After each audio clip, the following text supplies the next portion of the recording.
20 years ago, Lowestoft Harbour would have been crowded with drifters. They used to exploit the abundant stocks of herring in the North Sea. But there are no drifters here today, and no herring on sale in the market. In fact, it would be illegal if there were, because fishing for herring in the North Sea is banned. What happened? It's an old story. Too many fish were caught, stocks dwindled, until today the population is estimated to be 10% of what it was in 1960. As a fishing port, Lowestoft has survived because they've found other fish to fry. Other fishing ports in Great Britain haven't been so fortunate. But how does this sort of thing happen? Suppose that if it were not exploited, a fish population would grow with time according to this sort of curve, shaped like the logistic. In 1 year, the population would grow by this amount, if not exploited.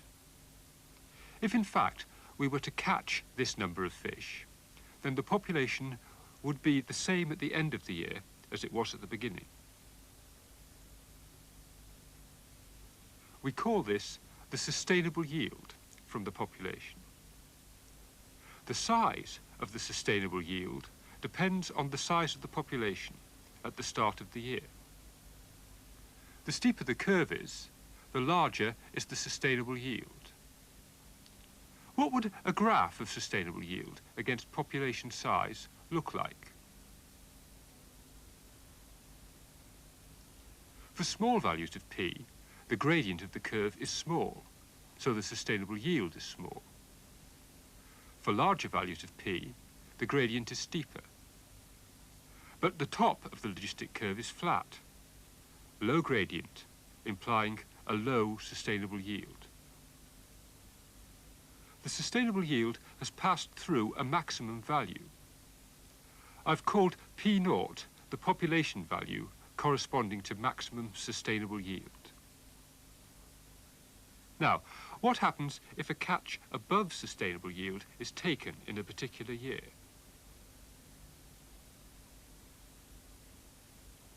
Suppose the population is above P0. Then this is the corresponding sustainable yield. If the catch is above sustainable yield, the population will be reduced. But as the population falls, the sustainable yield increases. So if the population is above P0, a catch above sustainable yield is no cause for alarm. But look what happens if the population starts below P0. A catch above sustainable yield reduces the population. This now reduces the corresponding sustainable yield. So even a smaller catch next year may still be above the new sustainable yield. The classic pattern of fishery collapse is a series of catches above sustainable yield. The catches are progressively smaller, but always above sustainable yield. So the population is reduced each year, and so the sustainable yield is also reduced, and things get worse and worse.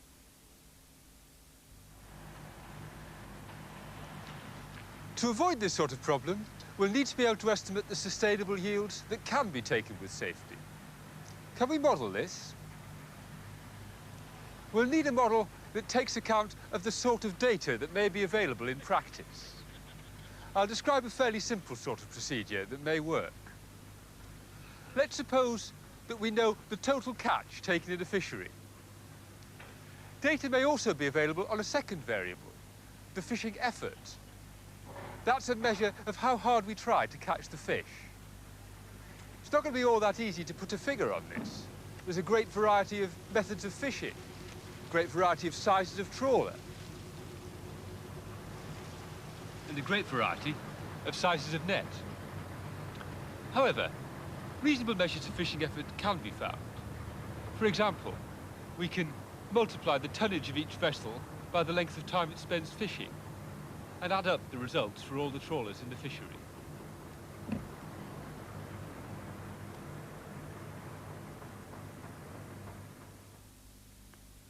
It is usual to relate these variables by supposing that catch is proportional to the product of population and fishing effort. Thus, catch per unit effort may be regarded as a measure of population size. Now, let's suppose for a moment that the fishing effort F is constant.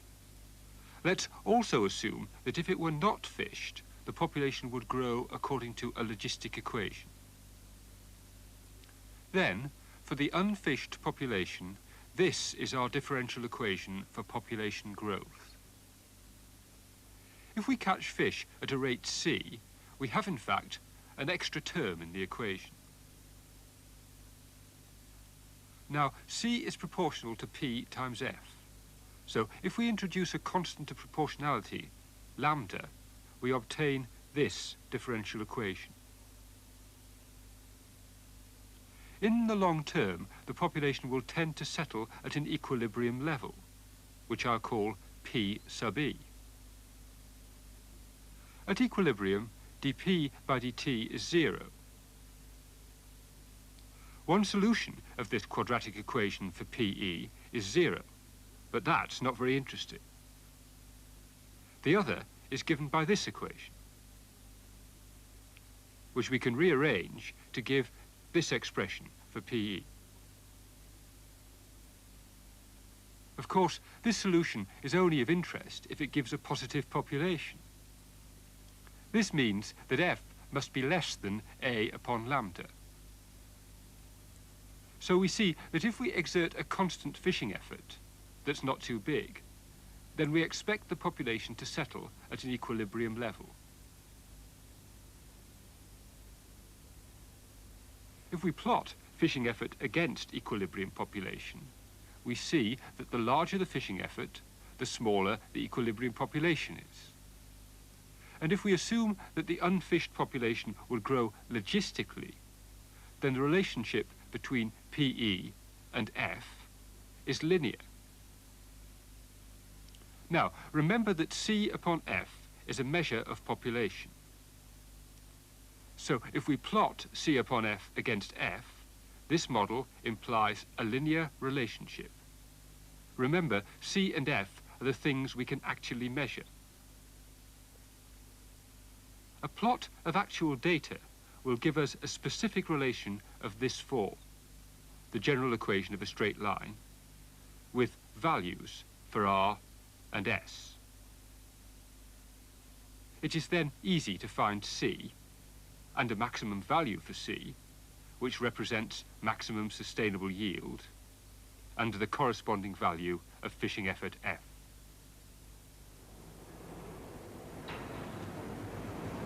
In practice, the fishing effort isn't going to be constant, as we've assumed in the model. To try to overcome this, we can plot the catch divided by the effort for a particular year against an average value of the effort, taken over a few preceding years. However, leaving aside the details, what we have here is a model that allows us to estimate the maximum sustainable yield from a fishery and the corresponding value of the fishing effort. And that model is based, amongst other things, on the assumption that when unfished, the model grows according to the logistic equation. But are these of any use in practice? At the Ministry of Agriculture in Lowestoft, John Shepherd. The logistic model of a population describes its growth in terms of a differential equation in which the right-hand side is a smooth and well-determined function of population size. Now, so far, we've talked about populations by talking about their numbers. In practice, it's very often more convenient to think about population biomass. That is just the total weight of all the individuals in the population. Now, the population biomass can grow for two reasons. One, because the individuals in the population grow in size, and secondly, because of the young fish joining the population each year. Most fish in temperate latitudes spawn just once a year. Now, these young fish joining the population are called recruits, and the main determinant of population growth is in fact recruitment. This means that the population growth is very lumpy. Now, the recruitment is also very variable. We refer to the year class strength, and the year class strength is not at all well determined by population size. Now, if the growth of the population is very variable from year to year, then so too should be the catch that can be allowed to be taken from the population. That means that the quota on the catch, which is the basis of most present management, should also vary from year to year. But how do we calculate a quota? How do we know about the numbers of fish in the sea? How do we know about year class strengths? We can get the information we need by sampling the commercial catches landed by the fishing industry at the fish markets. 89.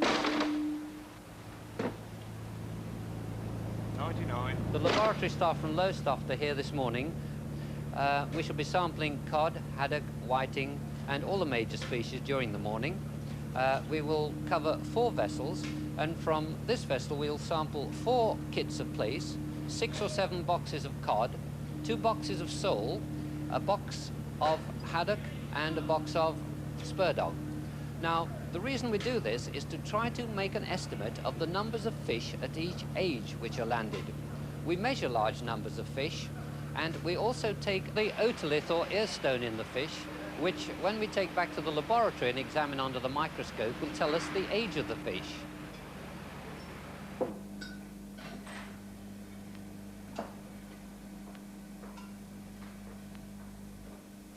We can use the data from the market sampling program to calculate a quota. As an example of how we do this, we can look at the western mackerel. Now, this is a stock of very considerable commercial importance. In fact, it's been a bit of a lifesaver for many of the fishermen displaced from the more traditional distant water fisheries, such as those at Iceland. The fish live on the continental shelf to the west of Britain. They're caught to the south in the Celtic Sea in winter, and then further north in the summer off the coast of Scotland.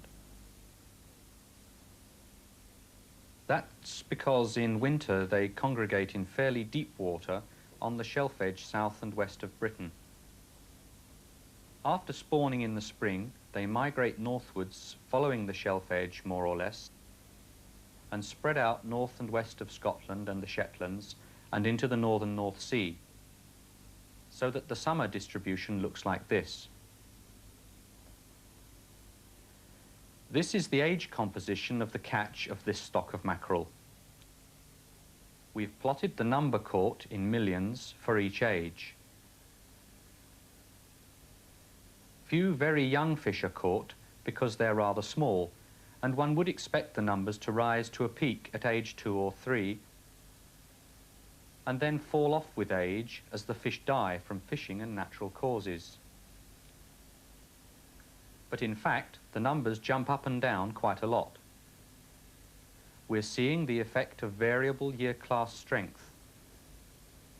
That is, the recruitment for a given year in the catch composition. Here, for example, is the very weak year class of 1977.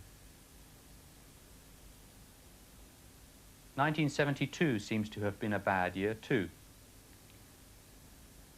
We can use these data to estimate the numbers of each age of fish still in the sea. This is called the age composition of the stock. You can see the weak year classes again in this plot.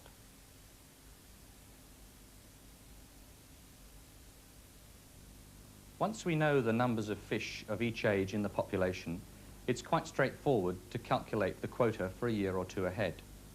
For any assumed level of fishing, we can estimate the numbers of fish that are likely to be caught of each age. We know how much they weigh, and so we can work out what the yield is likely to be, and hence calculate the appropriate quota for any level of fishing that we choose. Now, we have problems with this calculation, of course. One is errors in the information that we receive, statistical errors in the market sampling data. There are also problems with multi-species fisheries. Not all fish are caught, like the mackerel, more or less one species at a time. In some mixed fisheries, as many as 10 species may be caught together, and this makes the calculation more complicated. However, The biggest problem that we have is to know what is the appropriate level of fishing on which to base the quotas. For this, we need to have some idea about the long-term behaviour of the stock. In particular, we need to know how the recruitment is likely to vary with stock size as this is increased or decreased by fishing. This is a plot of the numbers of fish recruited against spawning stock biomass for the western mackerel. One can see again that there's a lot of variability. Here's that bad 1977 year class again.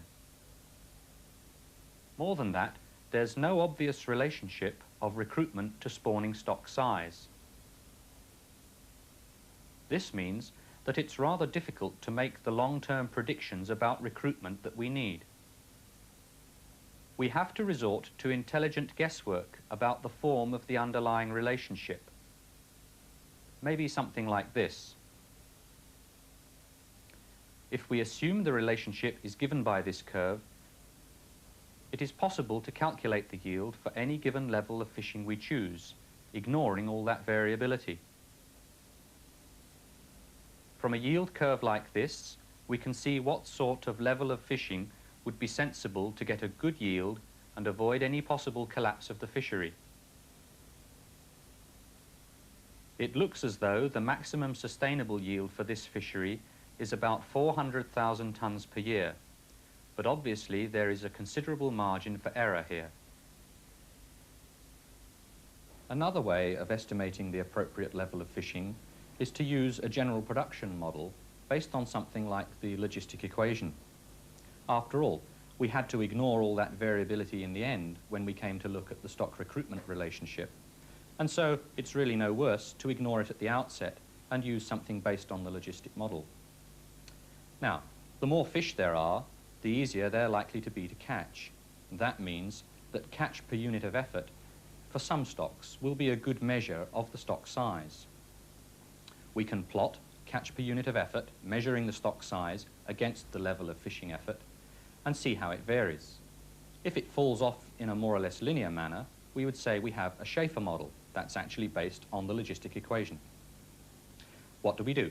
We collect the data, we fit a relation to it, usually a straight line, and we can then multiply up the catch per unit of effort by the level of effort to find the yield. We have, in fact, such a model for the western stock of mackerel. The catch per unit of effort for the Cornish handline fishery, only a small part of the whole fishery, but still a reasonable estimator of stock size, is plotted against the total international effort expressed in the same units. Catch per unit of effort falls off more or less linearly as effort increases, so a Schaefer model seems to be quite a reasonable fit. If we take the best fit straight line and turn it into a yield curve, we get this result. It's a parabola, of course, and it gives us an estimate of suitable levels of effort, though they are in rather funny units. What's more interesting is the estimate of maximum sustainable yield at about 400,000 tonnes. Remarkably, that's the same result as we had from our age-structured model. We now have two independent estimates of maximum sustainable yield for the western stock of mackerel. They're both about 400,000 tonnes a year. In fact, the total international catches for the last couple of years have been more than 600,000 tonnes. This is because there is no effective enforcement of the international fishery on this stock. The activities of British fishermen are fairly closely controlled, but those of foreign fishermen are not. As a result, the biomass of the stock has fallen from something like 4 million tonnes in 1974 to only 2 million tonnes now. This situation can't continue indefinitely. It's not much good doing a good scientific assessment if there's no way of enforcing the advice that it produces. In fact, unless some action is taken fairly soon to enforce the controls on the fishery of this stock, the catching of Western mackerel may be banned by the time you see this program. The problem with controlling a fishery by imposing quotas on the catch that's allowed is just this tendency for the quotas to be overshot. There are theoretical reasons for preferring to impose the quotas on the fishing effort that's exerted. But if quotas on catch are hard to enforce, quotas on effort will be almost impossible. Measuring effort isn't an exact science. Accuracy of measurement to within 10 or 20% is adequate when it comes to estimating the maximum sustainable yield or the appropriate level of effort. But what skipper's going to believe that his boat represents 20% more effort than the next guy's if that's the basis for control?